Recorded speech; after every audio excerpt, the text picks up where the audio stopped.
யார் இந்த ஃபோன் இங்கே வச்சாங்க? யாருன்னு தெரியல. நம்ம தான் வீடியோ எடுத்து வச்சோல. ஒழுங்காக செட் பண்ணுவேன். ஒழுங்காக இருக்குது. என்னடா இது ஏங்க வச்சு டி ஓகே ஓகே ஓகே. இப்போ தான் பக்காவாக இருக்குது. பட்டம் பொருட்டு நல்லா இருக்குது. இப்போ எதுக்கு இந்த வீடியோனா வந்து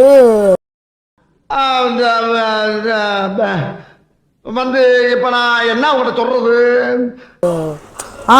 நம்ம புதுசாக வந்து சேனல் ஆரம்பிச்சிருக்கோம், எஸ்ஜிஆர் விலாக்னு. புதுசாக வீடியோஸ், புதுசாக விலாக் எங்கெங்கேயோ போகிறோம். இது எல்லாம் வீடியோ எடுத்து இந்த யூடியூப் சேனலில் போட போகிறோம். அதனால நீங்கள்லாம் நம்மளுக்கு சப்போர்ட் கொடுங்க. தரமான வீடியோ இனிமேல் ரெடி ஆகுது. அப்போது வீடியோக்குள்ளே போகலாமா?